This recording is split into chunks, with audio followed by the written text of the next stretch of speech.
I'm becoming increasingly concerned that AI use may be a legitimate cause or risk factor for psychosis, mental illness, suicidality, and potentially homicidality. So I'm not saying this to try to be alarmist. This is not sort of a clickbait kind of video, but this is a genuine concern that I have. We are starting to see evidence that AI use may be very similar to like excessive substance use and the induction of things like homicidality, suicidality, and psychosis. And the reason for that is because there's a new case study that is incredibly scary. This is the case of a 26-year-old woman who has no history of psychosis or mania, is actively in mental health treatment, who uses an AI chatbot very extensively, becomes actively psychotic, becomes hospitalized, then gets given antipsychotic medication, stops using the AI chatbot when she's in the hospital, and then the psychosis resolves. And then she leaves the hospital, stops the antipsychotic medication, starts her regular psych meds, starts using AI chatbot again, and then becomes psychotic again and has to be hospitalized again. So I want y'all to understand something, okay? So when we look at mental illness, there are some people who are mentally ill, and then that is a risk factor for various kinds of behaviors like homicidal ideation, which is the desire to kill someone. And then as we treat that mental illness, hopefully that homicidal ideation goes down. But then there's another category of people for whom these features of psychosis, suicidality, and homicidality, these are the three most like basically dangerous things in mental illness, can actually be induced by stuff, right? So when I was working in the emergency room at Massachusetts General Hospital in Boston, Massachusetts, there was a big problem with something called K2 use. So K2 is synthetic marijuana. And basically people would use synthetic marijuana and then like they would come in, they would be psychotic, they would attack people. Sometimes they were suicidal. And when the K2 goes away, right, when they like sober up, those symptoms tend to resolve. And I'm beginning to think, I know this is like insane, but I'm beginning to really wonder and be concerned about AI use affecting our brains like a drug, in the sense that when we use AI a lot, it can actually induce psychosis. And then like when we stop using it, those things go away. And here's what a lot of, people who are in leadership in AI companies will basically make this argument, right? So they've said this very publicly that, like it's a tragedy that these things happen, right? That there are some vulnerable people who, when they use AI, will like become psychotic. So there's this sort of idea, right? That like AI doesn't cause this. It's like if I smoke a bunch of meth and I become psychotic, like that's the meth causing the psychosis. Does that make sense? No one's thinking like, oh my God, like AI is causing the psychosis, like causing it. So I think this case report is incredibly scary because it really shows a causal or temporal connection between extensive AI use, the induction of psychosis. When AI stops and we give the appropriate medication, psychosis goes away. And then if you stop taking the medication and start using the AI bot again, or when she did, it causes a hospitalization again. Now, a lot of people will say, okay, once again, like this person has risk factors, right? So we'll have some of these public statements by AI leadership that like, oh yeah, there's a vulnerable population and these tragedies happen in a vulnerable population when they use the AI. It's not the AI causing it. It's that these people are really close to the edge of the cliff. And when they use AI, they get tipped over. But here's what really scares me about that statement. I want y'all to think critically for a moment about what information do you need to make the statement, vulnerable people who use AI, that's when psychosis happens, right? Like it's not that AI causes it. There's a pre-existing set of vulnerable people. In this case, in the case of the 26-year-old, she did have certain risk factors for mental illness. She, I think, had a diagnosis of depression, had ADHD, was using stimulants. So all of these things can potentially be risk factors for psychosis, but she had no history of these things, okay? So I want y'all to think for a moment about what information you need to have in order to make the statement, vulnerable people who use AI can sometimes uncover pre-existing psychosis, and it's a tragedy. Hey y'all, if you're interested in applying some of the principles that we share to actually create change in your life, check out Dr. K's Guide to Mental Health. There are actually two sources for anxiety. One is cognitive and one is physiologic. For the majority of people, reassurance becomes something that you become dependent on. You're not really dealing with the root of the anxiety, and it sort of becomes a self-fulfilling prophecy where the more socially anxious you become, the more awkward you appear, and then it kind of becomes this vicious cycle. So check out the link in the bio and start your journey today.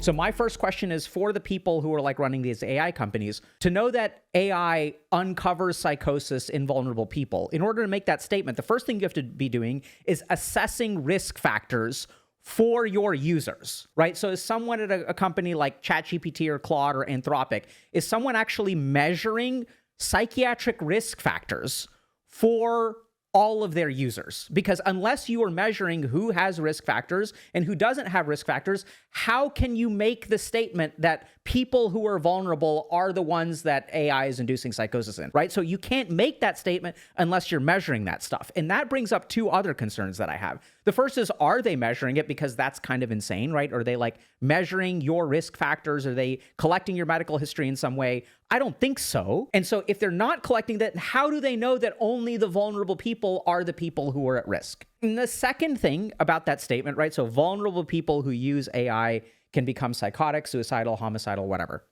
If you sort of say that, then the second piece of information that you need to be able to say that is to be measuring those outcomes in that population. If I were to say this risk factor leads to this outcome, I can only make that statement. And if I say that the thing in the middle, the AI is actually safe, the only way I can make that statement is to do a study where like I have people with risk factors, people without risk factors, give them both AI, and then see how the outcome is different.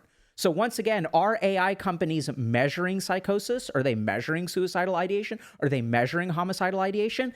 And the answer is hopefully not, like sort of, right? Because that means they're collecting health information on their users, which I don't think is part of what they're supposed to be doing. People are making these statements in AI leadership without actually having the sufficient information to make those statements, which then creates another problem, which is like, how do they know that AI is safe?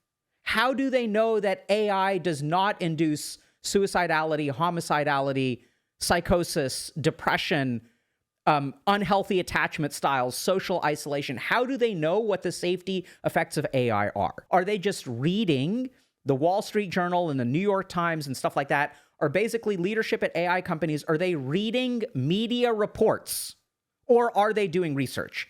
And then this is what's really scary is like, are they basing their statements based on the few cases that enter the media? And so this problem seems to be like growing quite a bit. And what really scares me is if they're using media articles, how do they know that there are not people who are quietly delusional, quietly psychotic, who are not killing anyone yet, or not committing suicide or things like that? Like, how do they know that their product is actually safe? And here's the other thing that really scares me. What do you have to do if you're running an AI company? What do you have to do to know that your product is safe? So here's what I've seen as someone who has worked with entrepreneurs, who has worked with startup founders. When a company who has a product is faced with solving all of this stuff that is outside of their product, right? They're an AI company. They are not equipped, do not have the bandwidth or the funding to actually do randomized controlled trials on the safety of their product. They're not regulated by the FDA, right? This is what's so interesting about AI companies is even though they have profound mental health impacts, they are not formally in the system for evaluation for mental health impacts. So when I work with founders like this and they are faced with this problem, I'm just imagining, like, put yourself in the shoes of someone who is an AI founder, who suddenly people are like, just think about this, how fucking insane this is. You open up the New York Times and you're like, oh shit, some guy who used my AI committed murder, killed their mother, was delusional, and then committed suicide. And you're like, well, fuck. How am I supposed to solve that problem? When you are faced with problems that are unsolvable or feel unsolvable, the best cope you can do is to do some mental gymnastics, throw your hands up and say, it's actually not my problem. This is not the problem that exists. It's way simpler than that. The simple matter is that there are some people who tragically are vulnerable to begin with. It's not my product that does it, right? It's not my product. Like, cigarettes don't cause cancer. Like, that's insane, right? So there are doctors who talk about the health benefits of cigarettes and how they make you stimulated and they're like good for your health and they give you a sense of energy and like, let's go. It's not my product. Not my problem. Cigarettes are not a medical device, right? So I don't need to do studies on them or things like that. There's no like, oh, coincidentally, people who are high risk, sometimes they get cancer. And it sort of makes sense, right? Because if you're someone who's like an AI CEO, maybe you're a coder, you look at this medical problem and you don't know how to solve it, right? You don't know how to put together a clinical trial. You don't have the money to put together a clinical trial. So what do? You do this interesting, very basic human sort of thing. I'm not saying that any of these AI CEOs are specifically doing this. I'm saying this is my past experience working with an entrepreneur. When you're faced with a problem that you have no idea how to solve, that could result in findings that make it hard for your company to make money. Like, oh my God, high dose of AI induces psychosis and suicidality. My business model is to get people to use my product more. We want people smoking more, right? And so when you're faced with that problem, you kind of throw up your hands in the air and you kind of say, look, this is not my area of expertise. Sometimes shit happens to people. People are psychologically vulnerable. And I'm not talking specifically about OpenAI, but I think like, in some ways, I think OpenAI is doing a really good job. So they released this great blog post where they're sort of talking about taking this pretty seriously. I know a lot of users are actually complaining about the most recent version of ChatGPT because it's not as manipulatable. It's not as sycophantic, right? So I'm not saying that these people are bad. The reason I'm making this video is because there is a small chance or large chance, that's up to you. We've presented a lot of different evidence. You can watch this other video, that if you are using AI, it's dangerous to you. I'm not here to shit on AI CEOs or AI companies. The reason I'm a psychiatrist, and this platform is about your health. The reason I'm making this video is because I want y'all to understand that 10 years from now, 15 years from now, 20 years from now, hopefully we'll have a clear answer that AI is dangerous, safe, whatever. But the problem is, in the meantime, you need to be careful.